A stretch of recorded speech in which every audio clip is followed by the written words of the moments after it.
Arkadaşlar merhabalar, ben Akkuş, kanalıma hoş geldiniz. Bugün masamızın üzerinde gördüğünüz gibi 2 tane klavye var. Uzun zamandan beri sizlerle klavye incelemesi yapmıyorduk. Farklı bir modelle açılış yapalım dedik.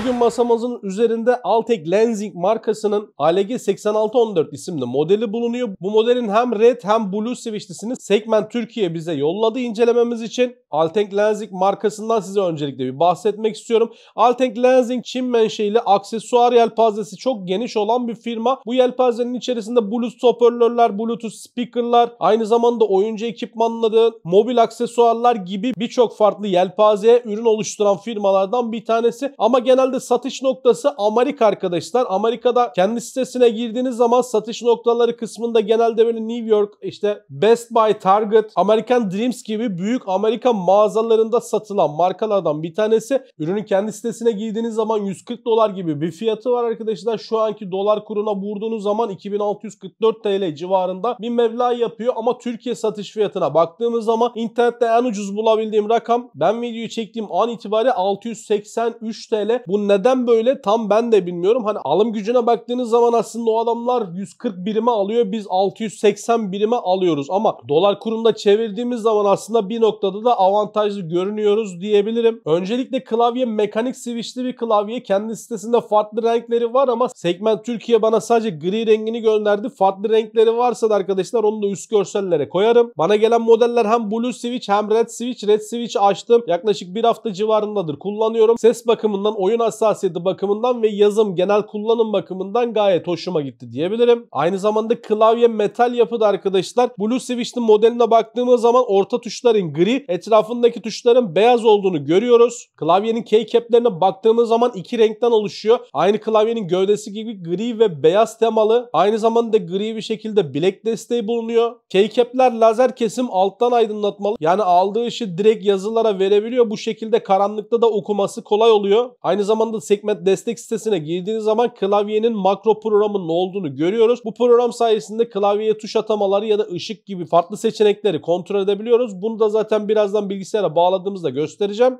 Aynı zamanda klavyenin bir farklılığı var. Resimde de gördüğünüz gibi ses açma kısmı ve renk değiştirme tekerleği bulunuyor. Bu klavyelerde gerçekten büyük kolaylık sağlıyor diyebilirim. Klavyenin özelliklerine baktığımız zaman 50 milyon tuş ömrü bulunduğu söyleniyor. İsterseniz şimdi fiziksel özelliklerine geçmek için küçük bir kutu açılışı yapalım ve devam edelim.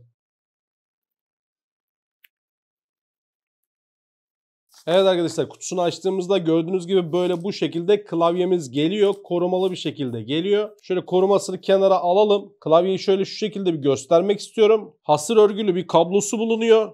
Yine kutunun içerisinden böyle şu şekilde bilek desteği geliyor. Kutunun içerisinden bir adet kullanım kılavuzu geliyor. Kullanım kılavuzu İngilizce ve Çince. Kullanım kılavuzunun hemen şu kısmında da Segment Türkiye'nin 2 yıl boyunca garantisi olduğunu görüyoruz. Ve kutusunun içerisinden bir adet de keycap sökmek için bir tane aparat çıkıyor. Bu aparat yardımıyla keycap'leri hızlı bir şekilde sökebiliyorsunuz. Bahsettiğim tekerlek burada. Çevirdiğiniz zaman tırtıklı bir hissiyat sizi karşılıyor. Klavye metal alışımlı, elinize aldığınız zaman kalitesini hissedebiliyorsunuz. Bilek desteği plastik yapıda. Büyük olasılıkla üst kısmında metal var. Değdirdiğiniz zaman klavyeye yapışıyor. Ha, çok sağlıklı mı derseniz böyle sallarsanız gördüğünüz gibi düşüyor. Ama bu kullanım senaryosu bizi ilgilendirmiyor. Kimse klavyeyi böyle elinde kullanmıyor. Klavyenizi masanıza koyduğunuzda bilek desteğini hemen şu şekilde takıyorsunuz ve mıknatıs hemen yapışıyor. Ve elinizi koyduğunuz zaman bileğinizde gayet rahat bir şekilde kullanabiliyorsunuz. Üzerinde Fn tuşu bulunuyor. Üstteki F tuşlarından multimedya ve farklı fonksiyonları kontrol edebiliyorsunuz. Klavyenin tekerleğinin yanında hemen M tuşları bulunuyor. Bu M tuşlarına yazılım üzerinden makro atayabiliyorsunuz. Oyun içerisindeki fonksiyonlarınızı buraya atayarak kullanabilirsiniz. Klavyede ışık için hemen tekerleğin ortasındaki tuşa basıyorsunuz ve ışıklarını değiştiriyorsunuz. Basılı tuttuğunuz zaman da yine ses açma kapama fonksiyonunu gerçekleştiriyor. Bunu bilgisayara bağladığımızda göreceğiz. Bu elimdeki model Blue Switch arkadaşlar. İsterseniz şöyle masamıza bir de Red Switch'i koyalım. Bir seslerine bakalım. Daha sonra da bunu bilgisayara bağlayıp hem ışıklandırmasına hem uygulamasına hem de kısa bir oyun testine bakalım ve videomuzu bitirelim. Evet arkadaşlar, Altec Lenzing'in Blue Switch'i ve Red Switch'i. İsterseniz size lafı fazla uzatmadan bir sesini dinletmek istiyorum. Ben bir haftadır Red Switch modelini kullanıyorum ama Blue Switch'i kapalı kutuydu. Hiç açıp hissiyatına bakmadım. Şimdi sizlerle isterseniz bir ses testi yapalım. Şimdi öncelikle Blue Switch ile başlamak istiyorum.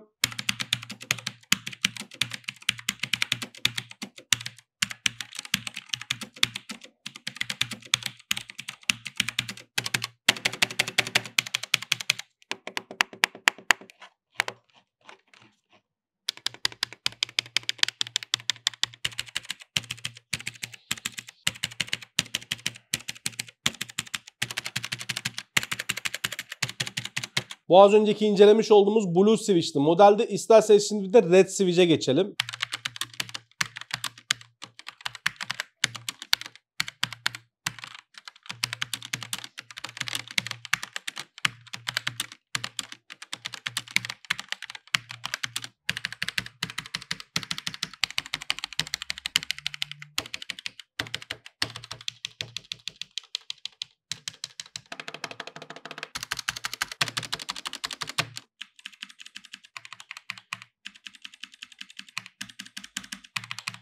Evet arkadaşlar, iki model arasındaki farkı gördünüz. Blue Switch'i rahatsız ediyor mu derseniz etmiyor. Çok ekstrem bir ses çıkarttığını söyleyemem. Ama Red Switch modeline baktığımız zaman ona göre biraz daha sessiz, o çıt hissiyatını duymuyorsunuz. Burada karar vermeniz gereken kullanıcı olarak sizsiniz. Ben kendim genelde ses çıkartmadığı için Red modelini tercih ettim. Genelde bilgisayarımda yaklaşık bir haftadır kullanıyorum. Valorant oynuyorum. Evet, Blue ve Red Switch arasında da şöyle bir farklılık var. Blue Switch'in gördüğünüz gibi ortasındaki tuşlar beyaz, etrafındaki tuşlar gri. Ama Red Switch modeline baktığımız zaman orta kısımdaki tuşlar gri, etrafındaki enter vesaire gibi tuşların beyaz olduğunu görüyoruz. İsterseniz oyundaki bir tepkilerini falan bir kontrol edelim kısaca ve videoyu bitirelim. Evet arkadaşlar, klavyemizi gördüğünüz gibi bilgisayarımıza bağladık. Burada gördüğünüz gibi ışık değiştirme tuşu var. Ekranın FPS oranından dolayı ışıklar böyle biraz farklı görünüyor ama animasyonu siz görüyorsunuz. Buradan dalgalı bir şekilde geliyor. Bir daha bastığımızda arkadaşlar tuşa daha farklı bir animasyona geçiyor. Gördüğünüz gibi animasyonlar birbirinin içine geçiyor ve buna benzer bir sürü animasyonu var. Değişik animasyonları var. Hem buradaki tuş üzerinden değiştirebiliyorsunuz hem de uygulama üzerinden değiştirebiliyorsunuz. Klavyenin şuradaki tuşunda ışık yanarken bastığınız zaman animasyonlar değişiyor. Buna uzun bir süre basılı tuttuğunuz zaman bu sönüyor ve şu kısımda gördüğünüz gibi arkadaşlar, belki sesi açıp kapattığım zaman buradaki ses açma barı gördüğünüz gibi yükselip azalıyor.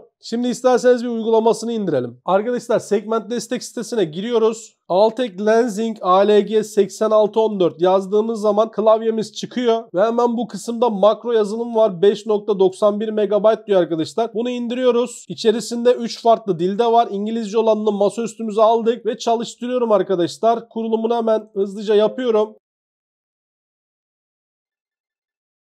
Evet, klavyenin yazılımını kurdu. Hemen üst kısımda makro seçeneği var arkadaşlar. Buradan gördüğünüz gibi tuşları seçebiliyorum. İstediğim bir tuşa, yani misal Y tuşuna bastığım zaman böyle bir panel açılıyor. Buradan arkadaşlar makromu artı kısmından oluşturup Y tuşuna istediğim fonksiyonu atayabiliyorum. Bir sonraki sekmede LED sekmesi var arkadaşlar. Burada Game Special dedim. Burada ışıkları değişiyor. Breathing dedim. Böyle ışıkları animasyonlu bir şekilde yanıp sönüyor. Ben animasyonları arka plana zaten farklı bir şekilde, eğer şu titreme olayını geçirebilirsem koyacağım. Burada hızını ve aydınlık seviyesini falan ayarlayabiliyorsunuz. Bir sonraki ayarlar kısmında da restore butonu var. Buna bastığınız zaman klavyeniz ışıkları sönüyor ve hemen arkasından tekrar yanıyor ve ayarların hepsi sıfırlanmış oluyor. Bunu kapatıyorum. Şimdi bir Valorant deneyelim. Bakalım ne yapabileceğiz. Evet, bir ölüm kalım maçı girdim. Evet arkadaşlar, klavyemizi bağladık ve Valorant'a bir giriş yaptık. Evet, orada bir adam var. Sağlı sollu. Vuramasın diye böyle bir sağ sol yapıyorum. Aha, ikinciyi de vurdum kafadan.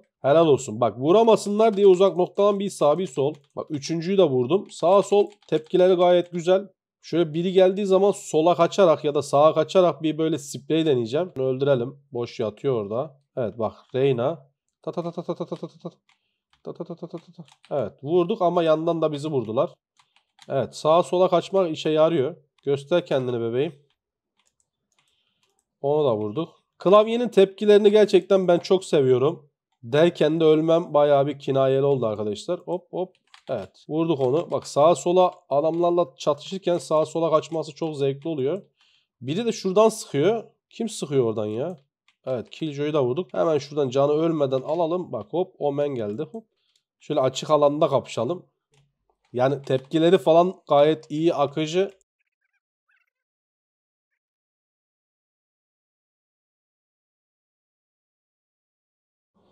Klavyeye diyecek söz yok, gayet akıcı bir şekilde. Evet, orada bir fight döndü. Orada klavye estirdi, bir sağ bir sol, bir sağ bir sol. Teke tekte bayağı bir. Reyna benim. Gel. Allah kahretsin ya. Ya adamı kafaladık. Adamı kafaladık ama olmadı arkadaşlar. Klavye gayet güzel. Evet arkadaşlar, bu videomuzda sizlerle birlikte Altec Lenzing markasının 8614 isimli klavyesini inceledik. Bu tarz incelememizi istediğiniz oyuncu ekipmanları varsa aşağıda yorumlar kısmında belirtmeyi unutmayın. Videoyu beğendiyseniz beğenmeyi, paylaşmayı, kanalımıza abone olarak destek vermeyi unutmayın. Bir sonraki videoda görüşmek dileğiyle. Kendinize iyi bakın. Hoşça kalın arkadaşlar.